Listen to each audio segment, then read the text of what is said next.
Olá, seja bem-vindo ao canal do NED, Núcleo de Ensino da Doutrina Espírita.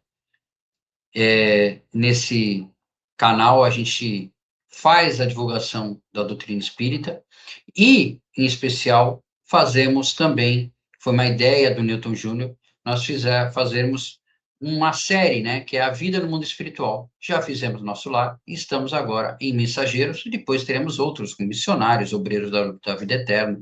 Vamos fazer toda essa sequência do livro Mensageiros, né, dessa série A Vida no Mundo Espiritual, trazida por André Luiz, através do nosso querido e saudoso Chico Xavier. Mas antes, se inscreva no canal, deixe o like, ative o sininho de notificações, porque ajuda muito as pessoas conhecerem o nosso trabalho. E você ajuda a divulgar a doutrina espírita. E segundo Emmanuel, a maior caridade que podemos fazer à doutrina espírita é a sua divulgação. Então ajude a divulgar a doutrina espírita. Siga o NED, siga todos os canais que falam sobre a doutrina, inclusive, eu estou até com o uniforme da firma, todas as quintas-feiras, às 21 horas, nós temos o podcast Despertando Consciências, onde estou eu, o Newton Júnior e o Silvio, sobre a batuta do Sombra, né, que fica no backstage, né, nos auxiliando para que possamos levar a vocês assuntos dos mais diversos, assuntos muito interessantes, tá? Já entrevistamos psicanalistas, psicólogos, médicos, falamos sobre vários assuntos, sobre luto, sobre suicídio, sobre animais, né, os nossos queridos irmãozinhos animais. Então, eu peço, vai lá, podcast Despertando Consciência. Então, siga o NED, siga o podcast Despertando Consciências, siga o canal do Seara de José, do Lar Espiritual Seara de José, sigam todos os canais que falam sobre a doutrina espírita. Esse trabalho que nós fazemos aqui, essa roda de conversas sobre o livro Missionários, que faz parte da série A Vida no Mundo Espiritual, tem a playlist aqui no NED, é gravado ao vivo, né, para quem está lá pessoalmente, direto das instalações do Lar Espiritual Serra de José. Então, toda quinta-feira, às 19 horas, a gente recebe pessoas, fazemos essa roda de conversa e fazemos uma gravação que depois sobe para o nosso canal do YouTube, que é este aqui do NED. E dessa vez ficou sobre minha responsabilidade fazer essa gravação. Pois é, eu esqueci de apertar o botãozinho para gravar, então eu estou aqui fazendo novamente essa roda de conversa sobre esse livro, sobre esse capítulo 34, aqui direto da minha casa, mas para não deixar vocês sem essa sequência, né, do livro. Bom, vamos subir aqui o capítulo de hoje. Está aqui. Os Mensageiros, né, o livro Os Mensageiros, que foi nos trazido pelo André Luiz, através do Chico, né, A Vida no Mundo Espiritual, como eu falei. Essa é a primeira edição dele, da FEB, foi de 1944, e alguns desenhos que tem aqui são do nosso Mozart Couto, né, e é autorizado pela FEB, Federação Espírita Brasileira, para a gente poder divulgar esse livro, tá bom? Então vamos começar. Capítulo 34, Oficina de Nosso Lar. Vocês podem ver aqui nossos três heróis, né? O Aniceto, que é o coordenador da tarefa dos mensageiros, Vicente e André Luiz. E eles estão na frente de uma casa, tem um rapaz na janela, alguns espíritos olhando. O que será isso? Vamos ficar sabendo, vamos ver o que aconteceu. Entre 18 e 19 horas, atingimos uma casa singela de bairro modesto. No longo de percurso, através de ruas movimentadas, surpreendia-me sobremaneira por ser me depararem quadros totalmente novos. Identificava agora a presença de muitos desencarnados de ordem inferior, seguindo os passos de transeuntes vários, ou colados a eles, em abraço singular. Olha a imagem aqui, ó. Não sei se eu consegui apontar, mas tem um rapaz aqui logo atrás dos nossos três heróis, com um espírito meio grudado nele, né? Continuando. Muitos dependuravam-se a veículos. Temos aqui a imagem também do veículo com os espíritos pendurados. Contemplavam os outros das sacadas distantes. Então, em outras sacadas, tinha gente olhando para eles. formando verdadeiras nuvens escuras que houvessem baixado repentinamente ao solo. Assustei-me, não havia notado tais ocorrências nas excursões anteriores ao círculo carnal.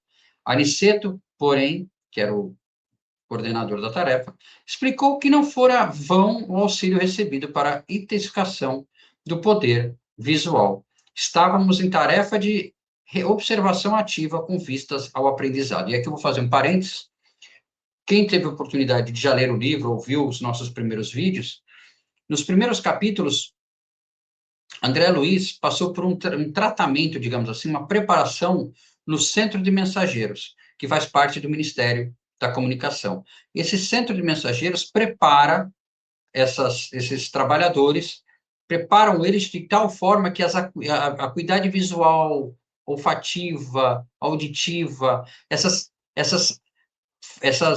acuidades são afloradas, são aumentadas, essas sensações, para que eles possam justamente ver o que está acontecendo. E vocês vão entender qual o efeito que isso fez. André continua. Não dissimulava, entretanto, minha surpresa. As sombras sucediam-se umas às outras e posso assegurar que o número de entidades inferiores, invisíveis ao homem comum, nós, não era menor nas ruas ao de pessoas encarnadas em contínuo vai e vem. Ou seja, tinha o mesmo número de pessoas encarnadas e desencarnadas. Não havia ali a serenidade dos ambientes de nosso lar, nem a calma relativa do posto de socorro de Campo da Paz, de onde eles vieram, depois de sair de nosso lar. Allan Kardec já falava que nós estávamos à distância de um cotovelo dos espíritos. E é isso, eles estão aqui ao nosso redor. Nós não vemos, alguns dos nossos irmãos encarnados têm uma mediunidade um pouco mais aflorada, conseguem ver. Eu não vejo, mas eu sei que eles estão aqui. Inclusive agora, aqui, durante essa gravação, quando eu saio para trabalhar, eles estão aqui ao nosso lado. Receios imprevistos instalavam-se na alma. Desagradáveis choques íntimos assustavam o coração, sem que eles pudessem localizar a procedência. Ele estava incomodado com aquilo. André Luiz se sentia incomodado com aquela visão. Você imagina, né? Se André Luiz estava incomodado e já era espírito, imagina a gente, se visse. Tinha a impressão nítida de havermos mergulhado num oceano de vibrações muito diferentes, onde respirávamos com certa dificuldade. Nosso instrutor esclarecia que, com o tempo, seriam dilatados nossos poderes de resistência e que as penosas sensações experimentadas obedeciam à circunstância de ser aquela primeira vez que descíamos ao ambiente da crosta em serviço de análise mais intenso. Então, como nós vimos no capítulo anterior, quando eles estavam descendo a crosta, eles já estavam sentindo essa dificuldade, até para volitar, sentiam a dificuldade para respirar. Tudo isso por causa dessa egrégora que tem ao redor do nosso planeta, de energias e pensamentos densos, né? O dia que nós melhorarmos os nossos pensamentos e nosso planeta começar a chegar num ponto de regeneração, essa densidade vai melhorar bastante. Recomendava-nos bom ânimo e, sobretudo, a conservação da fortaleza mental ante quaisquer quadros menos estimáveis que nos defrontassem de imprevisto, ou seja, para que eles mantessem a mente em pensamentos positivos, mesmo diante de qualquer quadro mais incômodo que aparecesse. A eficiência do auxílio, exclamava ele, necessita educação persistente. Não seria possível ajudar alguém prendendo-nos à fraqueza de qualquer espécie. Isso serve para nós. Quando vamos fazer uma tarefa de auxílio, samaritanos, semeadores, como tem no Lar Seara de José, que fazem visita a asilos, a gente tem que se preparar. Então, por isso que esses grupos de visitadores vão ao centro espírita antes, para se prepararem, para se fortalecerem, para irem nessa tarefa e voltarem ao centro e, de novo, se fortalecerem para voltarem às suas casas, para que voltem todos bem. Porque a gente, às vezes, é muito suscetível às sensações ainda, né? A gente se abala com certa facilidade. Então, dependendo do lugar que você vai, você pode sentir mal, pode sentir tristeza, pode sentir incômodo, uma série de coisas. Então, o importante é que você mantenha o pensamento elevado, porque se você se prende à fraqueza de qualquer espécie, você não consegue auxiliar. Os conselhos de Aniceto acalmavam-nos a alma surpreendida e inquieta Desculpa. Os conselhos de Aniceto acalmavam-nos a alma prendida e inquieta, e eu de tudo fazia, no íntimo, para ajustar-me aos alvitres, aos desejos, né, do bondoso orientador, mesmo porque asseverava ele que diversos companheiros o adiavam nobres realizações em virtude das manifestações de injustificável receio. Ou seja, muitos eram convidados ao trabalho e poucos aceitavam porque tinham medo, né? Os que não aceitavam tinham medo de cair justamente ao ver essas imagens, né? Aquela residência de aspecto tão humilde que alcançávamos agora proporcionava-me caridosa impressão de conforto.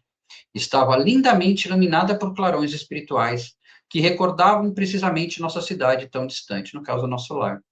Fundamente surpreendido, reparei que o nosso orientador se detivera. Notando a nossa admiração, Aniceto indicou a casa pobre e falou: teremos aqui o nosso refúgio. É uma oficina que representa nosso lar. Profundo assombro empolgou o íntimo, mas não tive ensejo para indagações. Ele se calou. Precisava seguir o instrutor, que tomara a direção da casa pequenina. Aproximamo-nos do jardim que rodeava a construção, muito simples, e estupefato, ou seja, surpreso, observei que numerosos companheiros espirituais assomavam à janela, saudando-nos alegremente. O que significava tudo aquilo? De outras vezes, visitar a minha cidade no meu antigo lar, mas nunca vira tal coisa. Se vocês lembrarem, nos capítulos finais de Nosso Lar, André Luiz visitou a casa dele, visitou a esposa e os filhos, e ele não teve essa visão que ele estava tendo agora.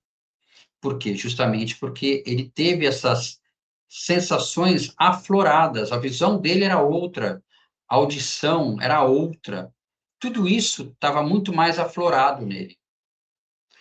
Aniceto compreendeu-me e a perplexidade e explicou: os irmãos que nos saúdam são trabalhadores espirituais que se abrigam nesta tenda de amor. Um cavalheiro muito simpático e acolhedor abriu-nos a porta. Abriu a porta? Eu até coloquei interrogação. Como abriu a porta? Mas vamos ver. Por que causa espanto saber que alguém abriu a porta para um espírito, já que o espírito tem essa facilidade de passar? O próprio André Luiz vai falar isso para a gente, quer ver? Este pormenor foi outra nota imprevista. Tal não sucedia quando voltava à minha velha casa terrena, a casa onde a esposa dele morava.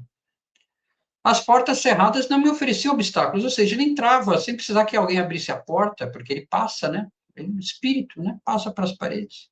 Como ali não conseguia? Nosso instrutor envolveu o anfitrião num abraço amistoso, apresentando-nos em seguida. Aqui, meu caro Isidoro, disse ao indicar-nos carinhoso, são nossos amigos Vicente e André, novos cooperadores de serviço em nosso lar. Ah, perdão. Ali, porém, parágrafo anterior, né, como o André explica, ali, porém, vigorava um sistema vibratório de vigilância que eu não conhecia até então. Ou seja, tinha uma energia, era uma porta energética para impedir que espíritos não elevados entrassem naquela casa. Como o muro que protegia Campo da Paz, como os muros de nosso lar. Nosso instrutor envolveu o anfitrião num abraço amistoso, apresentando-nos em seguida. Aqui, meu caro Isidoro, disse ao indicar-nos, carinhoso, são nossos amigos Vicente e André, novos cooperadores de serviço em nosso lar. Muito bem, exclamou Isidoro, abraçando-nos.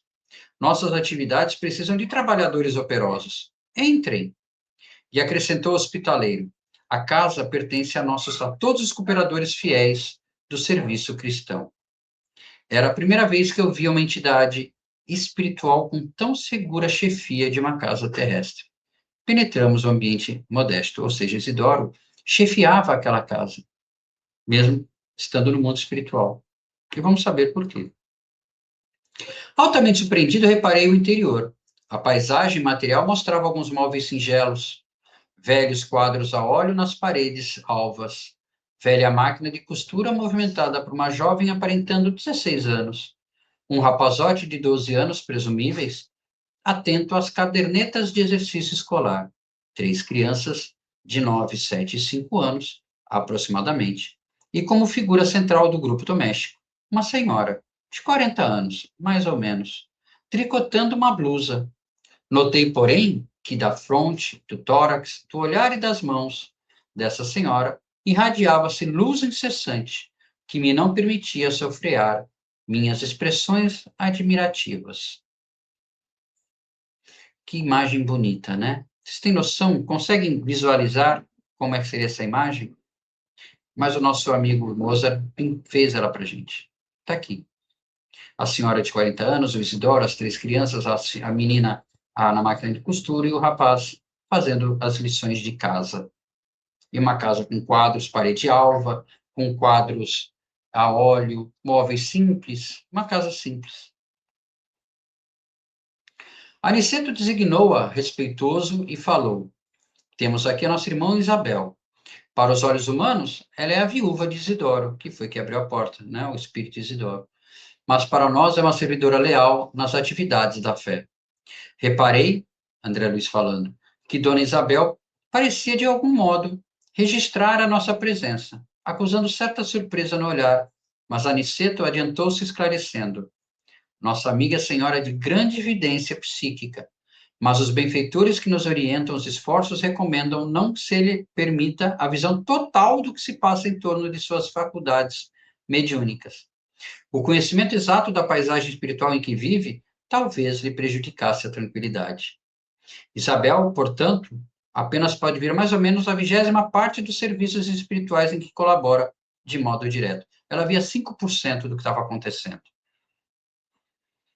Imagina a gente vendo 5% de espíritos que estão aqui ao nosso redor.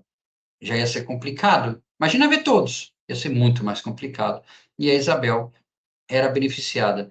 Ela tinha essa mediunidade psíquica, mas era beneficiada com um limite para não causar nenhum transtorno à tranquilidade do lar. A essa altura, Isidoro nos indicou pequena sala ao lado e falou a Aniceto em particular. Desculpe-me se não lhes posso acompanhar no repouso necessário. Descansem, contudo, à vontade. Tenho serviços urgentes na recepção de outros amigos. Ele ia recepcionar mais gente. Nosso mentor, no caso Aniceto, agradeceu comovidamente e acompanhando-o, eu vou mostrar para vocês agora a descrição do que eles viram. Alcançamos modesto salão, pobremente mobiliado, mas quase repleto de entidades envolvidas em conversação edificante. Nós vemos as entidades aí. Confortadoras luzes brilhavam em todos os cantos. Nós vemos as luzes confortantes. Havia ali um relógio velho, um velho relógio, que nós vemos aqui à esquerda na imagem. Tosca mesa de grandes proporções, uma dúzia de cadeiras e alguns bancos rústicos. Então, nós vemos essa descrição do livro. A claridade espiritual reinante, todavia, era de maravilhoso efeito. E realmente é um efeito bem maravilhoso, essa luz tênue, né? Muita gente esclarecida e generosa do plano invisível aos humanos aí se reunia. Aniceto cumprimentou os grupos que lhe eram mais íntimos, de modo especial, e apresentou-nos com a bondade de sempre. Olha que imagem dessa casa, e essa foi feita através de inteligência artificial. Olha a imagem dessa descrição que ela nos trouxe. Perfeita, né? E muito, muito elucidativa. Continuando. Sentindo-nos a admiração, esclareceu. Quando nos vimos mais a sós num canto do salão, estamos numa oficina de nosso lar. Isidoro e Isabel edificaram-na num ato de heroísmo e fé, tendo saído de nossa cidade para esta tarefa. Vai para mais de 40 anos, há 40 anos que eles tinham montado essa casa. Graças a Deus, ambos têm vencido galhardamente árduas provas e mantêm seus compromissos corajosamente em serviço da próstata. Há 3 anos, voltou ele para a nossa esfera e, contudo, graças ao altruísmo da esposa e aos vínculos de amor espiritual que conservavam, acima de todas as expressões físicas, continuam estreitamente unidos, como no primeiro dia do reencontro na existência carnal. 3 anos que ele faleceu, ele foi para o mundo espiritual, e já em 3 anos, pouco menos de 3 anos, ele já estava de novo trabalhando na própria casa que ele morava. Esse Isidoro, esse senhor, esse espírito, era de alta qualidade moral. E eles vieram à Terra, encarnados com uma missão, e não fugiram à missão. Só para vocês terem uma ideia, nosso querido André Luiz ficou 8 anos no umbral, mais não sei quanto tempo para se preparar, para poder, agora, em Mensageiros, estar fazendo um trabalho aqui na Terra. Enquanto o Isidoro, em 3 anos, já estava, após a desencarne, já estava trabalhando na própria casa que ele morava enquanto encarnado. Dada esta circunstância invulgar, as autoridades de nosso lar concederam-lhe permissão para continuar nessa casa como esposo amigo, pai devotado, sentinela vigilante e trabalhador fiel. E, observando talvez a nossa maior surpresa, Aniceto acrescentou: sim, amigos. O acaso não define responsabilidades nem atende à construção séria. Nada acontece por acaso, nada é sem querer. A edificação espiritual pede esforço e dedicação. Assim como os navios do mundo necessitam de âncoras firmes para atenderem eficientemente a sua tarefa nos portos, também nós precisamos de irmãos corajosos e abnegados que façam o papel de âncoras entre as criaturas encarnadas, a fim de que, por elas, possam os grandes benfeitores da espiritualidade superior se fazerem sentir entre os homens ainda animalizados, ignorantes e infelizes. Essas âncoras espirituais, a gente pode enumerar, claro, Jesus Cristo, Madre Teresa de Calcutá, Gandhi,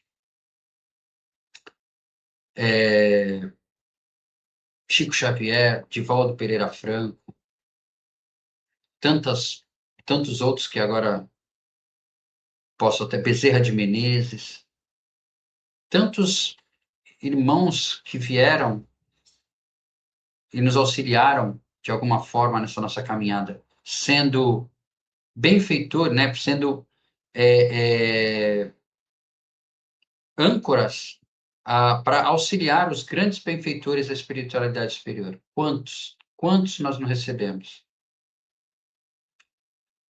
Então, a gente sempre está sendo auxiliado a todo momento. A todo momento, a todo momento. A gente tem que fazer a nossa parte também. E esse casal fez. Isidoro e Isabel fizeram.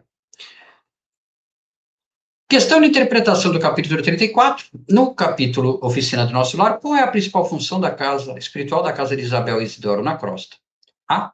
Servir como refúgio de trabalhadores espirituais a ponto de ligação entre nosso lar e os encarnados, funcionando como oficina de auxílio e caridade.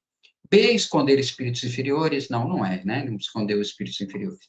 C. Ser apenas uma residência mediúnica destinada ao desenvolvimento pessoal de Isabel. Não, também não é. Representar um local de descanso temporário para espíritos recentes encarnados. Também não é. É a A, né? Porque, inclusive, fala ali, ó, funcionando como oficina de auxílio e caridade. Era isso que a casa de Isabel Isidoro era. A ideia central do capítulo. Mesmo em meio às sombras e dificuldades da costa terrestre, existem lares humildes, transformados em verdadeiros postos de luz espiritual, onde encarnados e desencarnados trabalham juntos em missão de auxílio, fé e caridade. Em essência, a crosta está cercada por influências espirituais inferiores, verdade? Para ajudar é preciso preparo, coragem e equilíbrio, verdade. Casas simples podem tornar-se centros de serviço divino, verdade? Isabel e Isidoro simbolizam o casal missionário que une amor, mediunidade e sacrifício. Verdade. E a espiritualidade superior depende de trabalhadores fiéis, encarnados e desencarnados para agir no mundo, mais do que a verdade. Eu quero parar no 3. Casas simples podem tornar-se centros de serviço divino. Vocês notaram que durante o texto ele falava várias vezes que era uma casa simples, móveis simples, uma casa pobre, pessoas humildes. Sabe por quê? Não que as casas de gente com muito dinheiro não possa também ser uma oficina de nosso lar, muito pelo contrário. Nós vamos ver isso no capítulo 35, como fazer isso. Mas é para mostrar que, mesmo quando não se tem nada, ou quando se é muito pobre, quando se não tem uma condição financeira abastada, você pode ajudar o mundo espiritual e se ajudar o mundo encarnado também, com oração. Ninguém é desprovido de capacidade de orar. Me faz lembrar a parábola do óbolo da viúva, né? É isso. Você não é tão pobre que não tenha nada para dar. Tem sim o seu ombro amigo, o seu ouvido, uma oração, um bom dia na rua para quando passa por alguém. Isso, por isso que eles falam da humildade, de casas humildes, é para remeter isso a gente entender que a gente pode fazer muita coisa com pouca coisa. E para encerrar, onde há fé, amor e serviço cristão sincero, qualquer ambiente pode converter-se em extensão de nosso lar na terra. Onde há fé, amor e serviço cristão sincero, qualquer ambiente pode converter-se em extensão de nosso lar na terra. Qualquer um pode fazer isso. Qualquer um, né? Então tendo fé, amor e serviço cristão sincero. Qualquer ambiente pode converter-se em extensão de nosso lar. Então faça da sua casa uma extensão de nosso lar, através da oração e através de mais coisas que nós vamos ver no próximo capítulo, capítulo 35, o culto doméstico. Você já deve saber do que se trata, né? Então, ficamos por aqui. Eu agradeço a todos que tiveram a paciência de me ouvir e convido novamente, toda quinta-feira, 19 horas, Lar Espiritual Seara de José. Venha fazer parte dessa nossa roda de conversa. Ao vivo é muito mais gostoso. Ao vivo a gente tem essa troca de ideias. Vem, Lar Espiritual Seara de José, toda quinta-feira, 19 horas, na rua Evaristo da Veiga, 266, aqui no Campo Grande, em Santos. E, lembrando, às 21 horas, todas as quintas-feiras, podcast Despertando Consciências. Tem aqui na descrição do vídeo os links. Conto com você. Ajude a divulgar a doutrina espírita e venha participar conosco. Abraços. Fiquem com Deus e até a próxima.